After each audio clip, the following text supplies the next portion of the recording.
Hi, my name is Nadia Von Jacobi. I'm an institutional economist, or maybe I could also define myself as a quantitative social scientist because I like combining social sciences for the purpose of studying institutions.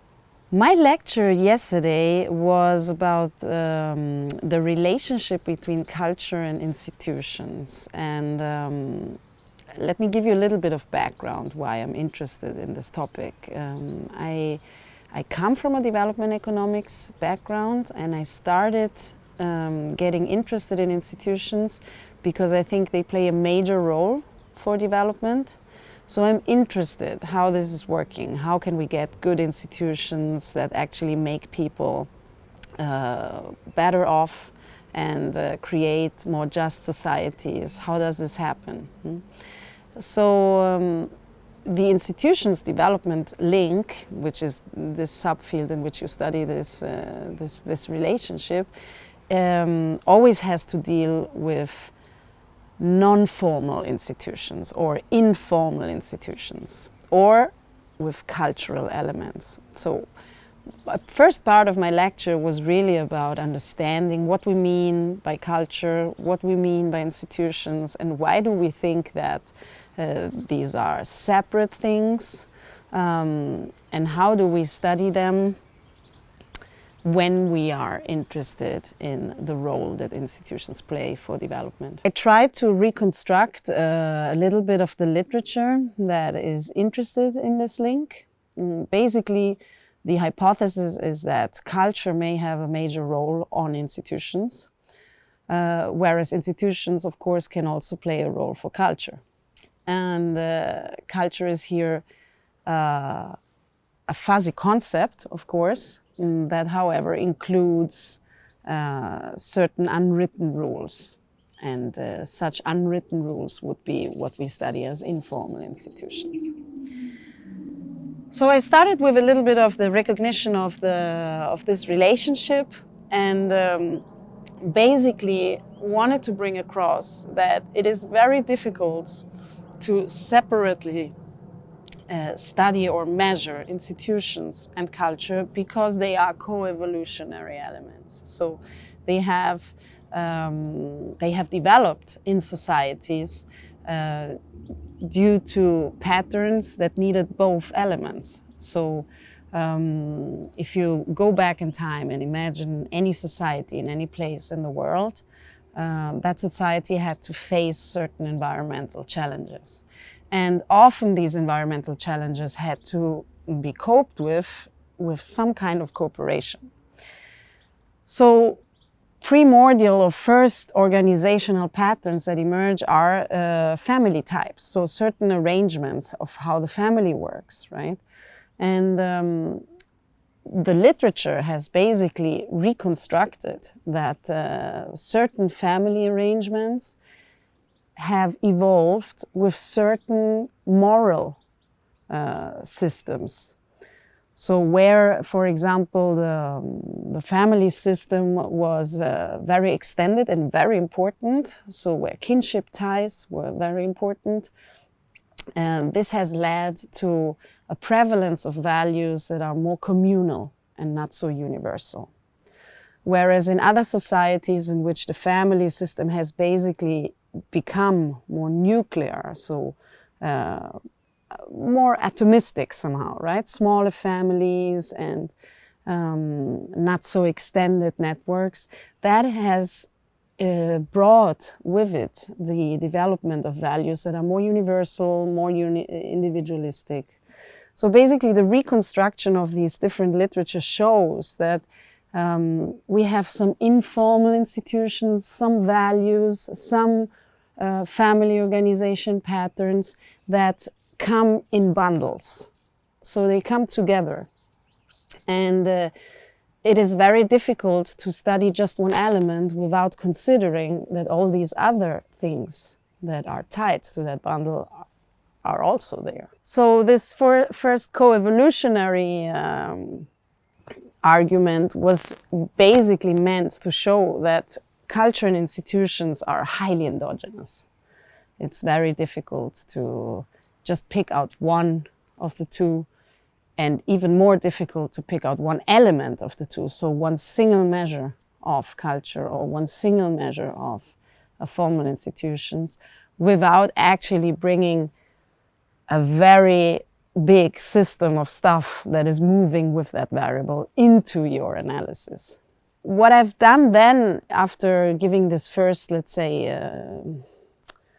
overture to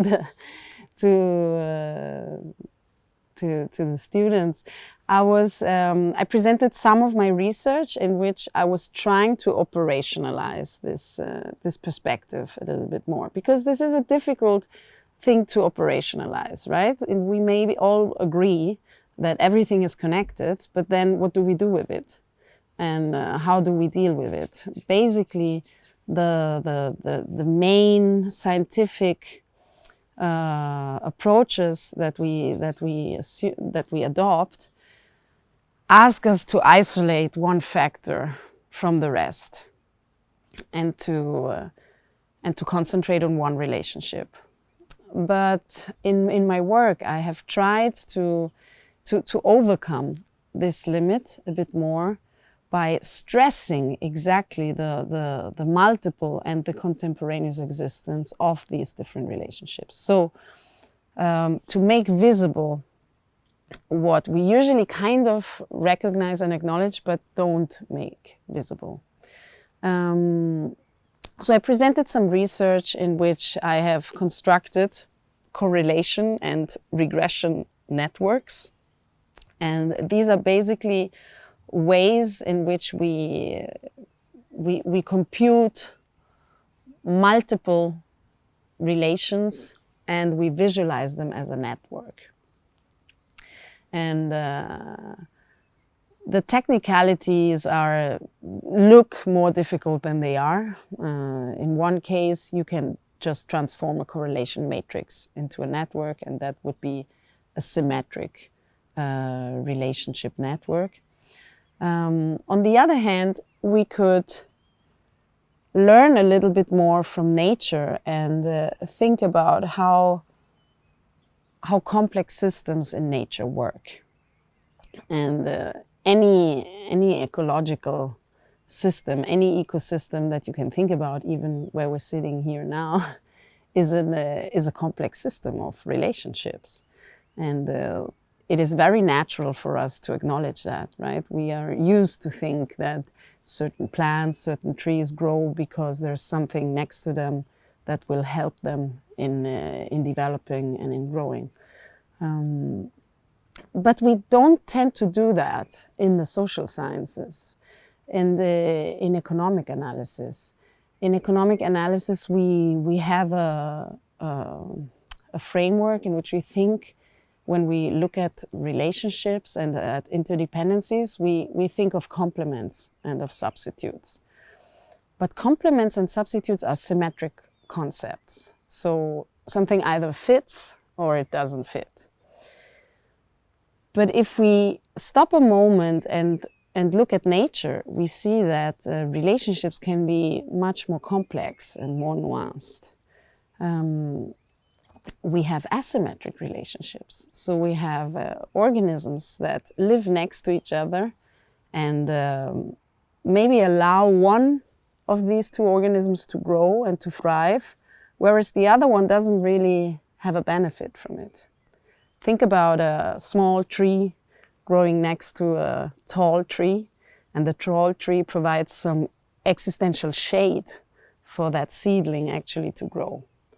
That is a service that the tall tree gives to the small tree without actually benefiting itself from it.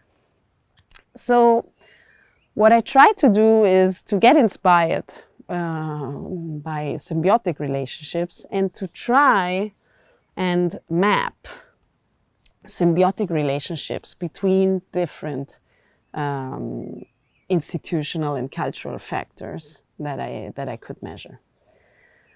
So I showed some research in which I have applied this. I've worked for many years on this kind of approach, and I used data that were measured at the municipality level in Brazil. So I have a bunch of cultural factors and institutional factors in Brazil for more than 5,000 municipalities. And I basically use this methodological approach to compute a complex system of relationships in which we have symbiotic relationships. So any node in the network will be one of my formal, informal institutions, and any arrow in the network will be a symbiotic relationship. So I will have, I don't know, one informal institution that actually leads to a development, to growth of a formal institution. And that would be one relationship, and the network has many relationships. And you see all these relationships at once. You basically look at the system. The advantage of computing a system like that is that you can then use completely different analytical methods. You can use social network analysis tools.